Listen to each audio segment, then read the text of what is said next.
All right, hello wine-drinking people. Time for more of what I've had to drink yesterday, and a very unique small producer here from the Marche in to see me. And I apologize if I got on my soapbox a little bit here, and the Garofoli family shouldn't be offended that I'm going to make fun of their plastic cork, but they have been doing research with enclosures for dozens of decades, for decades now. I mean, Chateau Margaux's been putting their wine for 20 years in screw cap, and in Australia, much longer than that. New Zealand, everything's in a screw cap today. Hey, just had Harry Peterson Nedry in here from Oregon. All of his wines are in a screw cap. He showed us a little graph that showed the level of oxidation in his wines with the cork, and there was screw cap, the same wines, and it's very apparent.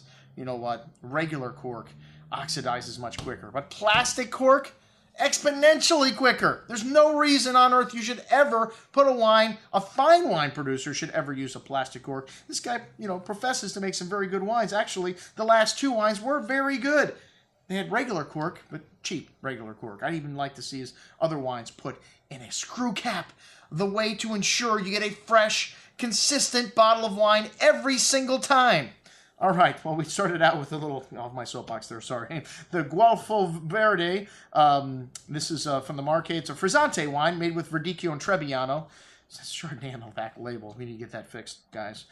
Made with the Charmat method in a month in tank and ready to go. And this has got some nice fresh apple, lime, citrus fruit, kind of wet stones. Very pleasant, nice crisp fruit on the tongue, and really tongue-tingly minerality, kind of soda-like finish, but a good little sparkling wine. But for Charmat stuff at $14.50, maybe a little expensive, we can get Prosecco at that price, and I can even get Method Champenoise Sparkling from Spain for that price. So I'm a little harsh on cheaply produced sparkling wines.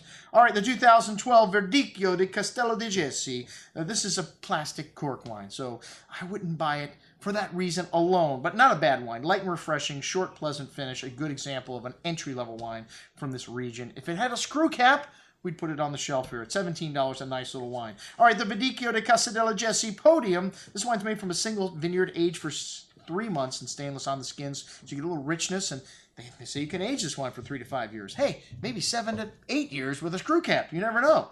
Really distinct minerality to the nose here, kind of wet rocks, notes of anise and ripe tree fruit. Lovely intensity here on the tongue. This wine's got the ripe melon and tree fruit. Really lovely creamy texture due to the minerality in this wine, and a little bitter almond note on the finish. Nice length here, nice balance. An excellent example of Verdicchio from this region for $29.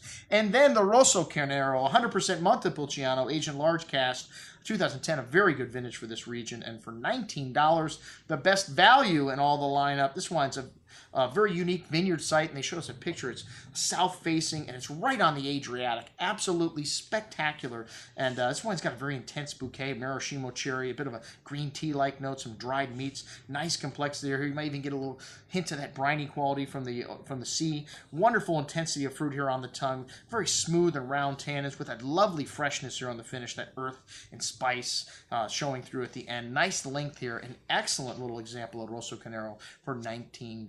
All right, that's what we had to drink with our friends from Garofoli Winery. I'm your host, Andrew Lampasoni, signing off for the Wine Watch, saying remember, always drink the good stuff first.